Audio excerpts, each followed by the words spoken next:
Hello बच्चों, कैसे आप सभी? बढ़िया। ओके। मैं अंकित कुमार आप सभी का स्वागत करता हूं आपके अपने चैनल ऑनलाइन केमिस्ट्री 2.2 में। बच्चों, आज हम लोग पढ़ने वाले हैं कक्षा 10वीं का विज्ञान।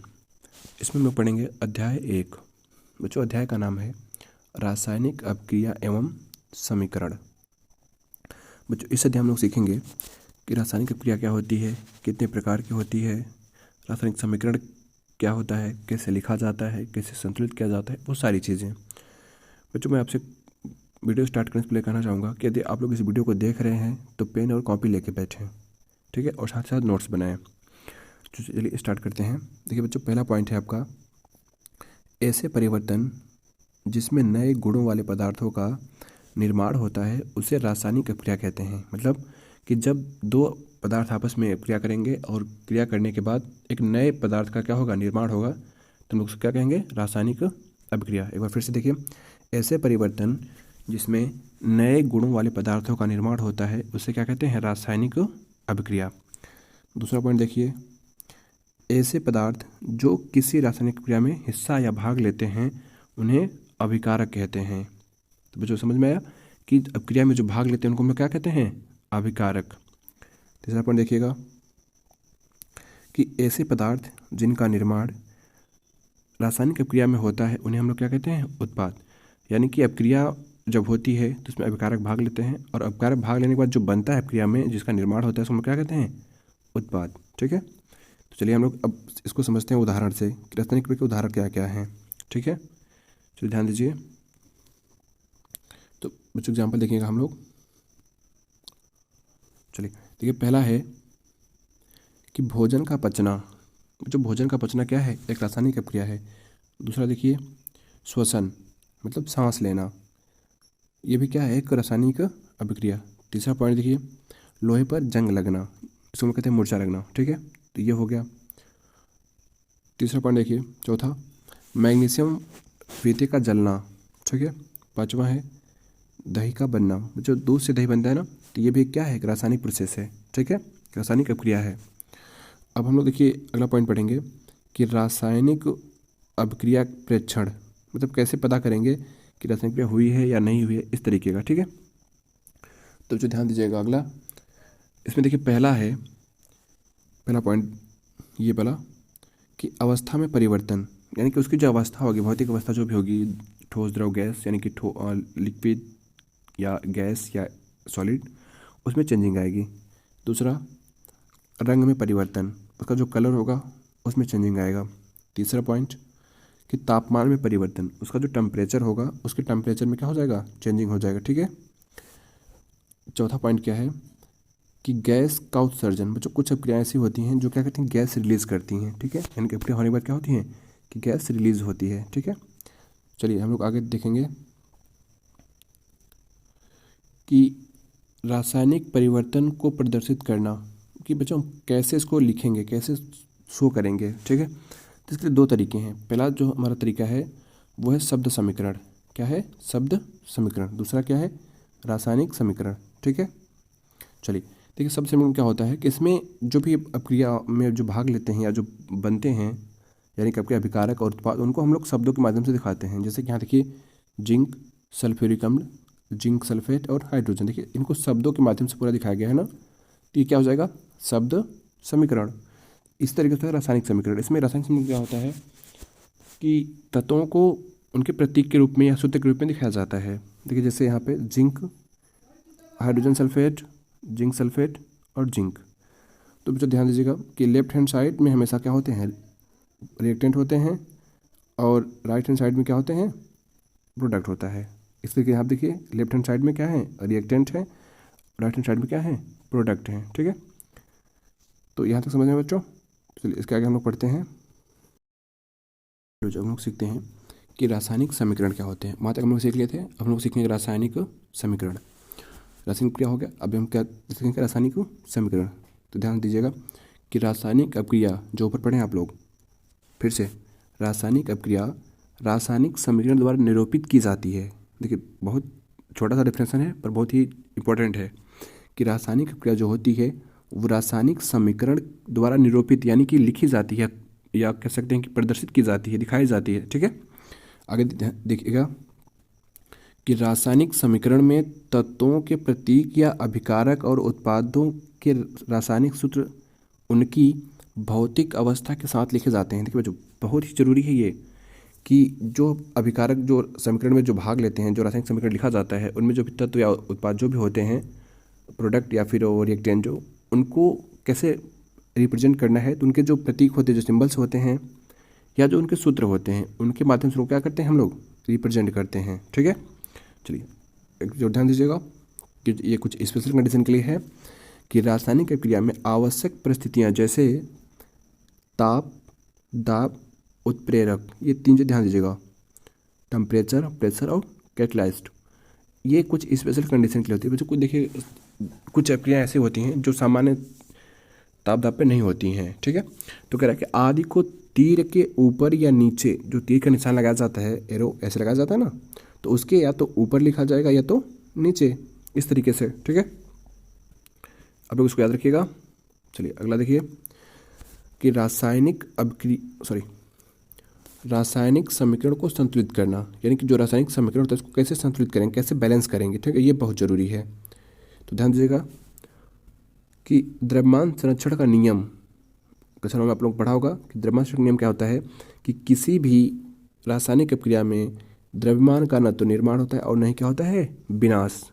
ठीक है, मतलब कि जितना आपका रिएक्टेंट रहेगा उतना ही क्या बनेगा, प्रोडक्ट, न तो कम न तो ज़्यादा।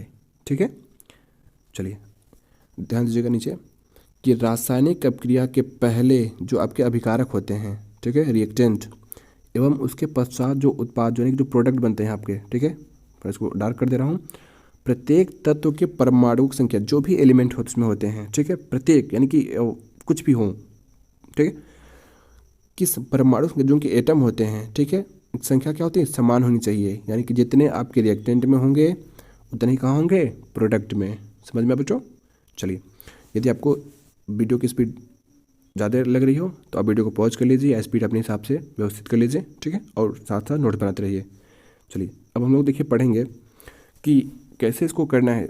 ठीक है, मेथड क्या क्या होते हैं। तो हम लोग पहला मेथड पढ़ेंगे कि चरणबद्ध संतुलित करना, यानी कि स्टेप बाय स्टेप बैलेंसिंग।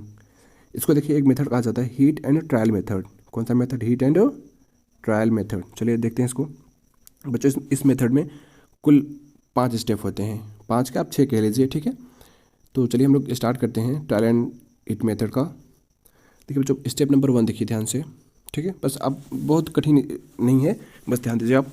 कह रहा है कि पहला स्टेप क्या है कि रासायनिक समीकरण लिख करके, क्या करके, रासायनिक समीकरण लिख करके, समीकरण लिखना समझ गए। ऊपर प्रत्येक सूत्र के चारों बॉक्स बना दीजिए। अब लोग यहाँ आप देख रहे हैं, इन चारों को देखिए लिख के बॉक्स बनाया गया है ना, बस आपको ऐसे करना है। ठीक है, अब फिर क्या करना चाहिए कि संतुलित करते समय बॉक्स के अंदर कुछ भी परिवर्तन नहीं करना है। यानी कि जब भी आप इसको बैलेंस करेंगे, संतुलित करेंगे, तो आपको इन बॉक्स के अंदर, जैसे इसके अंदर या इसके अंदर या इसके अंदर, इनके अंदर कुछ भी नहीं लिखना है। ठीक है ना, कहाँ लिखना है? बॉक्स के बाहर। चलिए स्टेप नंबर 2 देखिए क्या कह रहा है कि समीकरण में उपस्थित विभिन्न तत्वों के परमाणुओं की संख्या नोट कीजिए कि जो भी एलिमेंट उसमें हैं उनके कितने कितने एटम ने क्या क्या पार्टिसिपेट किया है, उन सबको नोट करिए। चलिए देखिए मैंने यहाँ पे पूरा बना हुआ है। अब ध्यान दीजिए कि आपका जो एक तत्व बना लीजिए ऐसे कि कौन कौन से एलिमेंट्स ने पार्टिसिपेट किया है। अभिकारकों में परमाणु की संख्या, जो आपके रिएक्टेंट है उसमें कितने एटम हैं, यानी कि लेफ्ट हैंड साइड में। उत्पाद में परमाणु संख्या, यानी कि आपके जो प्रोडक्ट हैं उनमें कितने एटम हैं। ठीक है, आप उसको नोट कर लीजिए। देखिए जो आपका Fe है, यानी कि आयरन, वो आपके रिएक्टेंट में कितना है, सिंगल है, और इसमें कितना है, ट्रिपल है। जो आपका हाइड्रोजन है वो इसमें डबल है और इसमें भी कितना है, डबल है। सेम है ये। ऑक्सीजन क्या है, ये सिंगल है और ये 4th है यहाँ पे। देखिए ये दोनों बराबर हैं, बाकी ये दोनों बराबर नहीं है। तो ऐसा जरूरी नहीं है कि सब बराबर हो, कुछ बराबर हो भी सकते हैं और नहीं भी, इससे कोई प्रॉब्लम नहीं है। ठीक है, क्योंकि हम लोग उसको बराबर कर लेंगे आगे। चलिए अगला स्टेप देखिए, चरण नंबर 3। क्या करना है चरण नंबर 3 में कि सबसे अधिक परमाणु वाले तत्व को अभिकारक या उत्पाद की साइड अनुचित गुणांक लगाकर संतुलित कीजिए। ठीक है, देखिए सबसे अधिक परमाणु किसका है, ध्यान दीजिए। देखिए सबसे अधिक परमाणु तत्व, देखिए इसमें कौन सा है, थोड़ा मैं ऊपर कर ले रहा हूँ, शायद आपको दिख नहीं रहा होगा। तो चलिए मैं यहाँ कर लिया हूँ। अब देखिए, ये देखिए Fe कितना है, सिंगल है। सबसे ज़्यादा क्या था, ऑक्सीजन था ना, 4। देखिए 4 है ना, तो सबसे पहले इसको 4 करना पड़ेगा। सिंगल है तो यहाँ क्या करें, 4 का गुणा कर दीजिए, तो कितना हो जाएगा, 4 ये भी हो जाएगा। कह रहा है अब देखिए स्टेप नंबर इसमें देखिए 4 में कि सभी तत्वों के परमाणुओं को चरण 3 की भांति संतुलित कीजिए। जैसे आपने 3 बार को संतुलित किया, अब से क्या करिए, सबको जितने भी इसमें तत्व हैं उन सबको क्या कर लीजिए, संतुलित कर लीजिए। ठीक है, तो चलिए मैं यहाँ नीचे कर दे रहा हूँ। देखिए यहाँ पे Fe कितना है, सिंगल, यहाँ पे कितना है, 3, तो यहाँ पे लिखा जाएगा 3। देखिए यहाँ 3 लिखा गया है। उस तरीके से आपका ऑक्सीजन तो हो गया 4 4। देखिए हाइड्रोजन कितना हो गया, 2 दूना 4, सॉरी 4 दूना 8। तो यहाँ कितना करना पड़ेगा, देखिए ये 2 है ना, तो यहाँ पे 4 करना पड़ेगा। ठीक है, तो यहाँ पे आप 4 कर दीजिए। यहाँ ये देखिए यहाँ 4 लिखा है ना, तो ये आपका क्या बैलेंस हो गया, ये आप गिन लीजिए तो क्या होगा, दोनों साइड क्या होंगे, बराबर होंगे। ठीक है, चलिए देखिए यहाँ लिखा है कि सभी तत्वों के परमाणुओं की संख्या अभिक्रिया के दोनों क्या हैं, समान है। अभिक्रिया क्या हो गई, संतुलित हो गई। मुबारक हो, आप लोगों ने सीख लिया रासायनिक अभिक्रिया को संतुलित करना। ठीक है, चलिए आगे देखिए स्टेप नंबर 5 देखिएगा आप क्या कह रहा है। स्टेप 5 में कि अभिकारक एवं उत्पादों की भौतिक अवस्था लिखना। बच्चों आ गया फिर वही कि उसके जो भी स्टेट होंगे, चाहे वो सॉलिड हो, लिक्विड हो, गैस हो, उन सबको क्या करना पड़ेगा, लिखना पड़ेगा। या तो एक्वस के रूप में हो, वो सारी चीज़ें क्या करना, लिखना पड़ेगा। चलिए देखिए, ठोस को हम लोग S लिखते हैं, द्रव को L लिखेंगे, गैस को, गैसीय अवस्था होगी तो G लिखेंगे, और जलीय अवस्था होगी तो AQ, मतलब इक्वस गैस, लिक्विड और सॉलिड। समझ गए ना। चलिए अब देखिए ये लास्ट स्टेप है, ये इसको ध्यान से देखिएगा। ये आपका Fe ऊपर जो समीकरण हम लोग बनाए थे, देखिए FeS2O और Fe2O4। ठीक है, देखिए ये सब वही है ना, बस क्या किया गया है कि यहाँ पे लोहा है ठोस रहेगा, H2O लिक्विड है, सॉरी यहाँ पे L रहेगा तो ये लिक्विड बन जाएगा, पानी द्रव। ठीक है, Fe2O3 ये इसका आयरन का ऑक्साइड है तो ये सॉलिड है, और ये H2 क्या है, आपकी गैस है। ठीक है ना, तो ये अब आगे देखिएगा चरण नंबर 6 में कह रहा है कि कुछ आवश्यक परिस्थितियाँ, यानी कि कुछ ऐसे कंडीशन होते हैं कि इसमें टेम्परेचर, प्रेशर और उत्प्रेरक आदि को तीर के निशान के ऊपर या नीचे क्या किया जाता है, लिखा जाता है। यानी कि जब अपक्रियाएँ होती हैं, जैसे यहाँ पे ये है, ठीक है, तो ऐसे तीर का निशान लगा करके या तो ऊपर लिखा जाएगा, ठीक है, या तो नीचे लिखा जाता है। ठीक है, तो आप कहीं भी लिख सकते हैं। तो इस वीडियो में हम लोग इतना ही पढ़ेंगे। ठीक है, तो बच्चों आपको मेरा वीडियो कैसा लगा कमेंट करके हमें ज़रूर बताएं। वीडियो को लाइक करें, चैनल को सब्सक्राइब करें और अपने सभी दोस्तों को शेयर करें। ठीक है, मिलते हैं नेक्स्ट वीडियो में, तब तक के लिए बाय बाय, टेक केयर।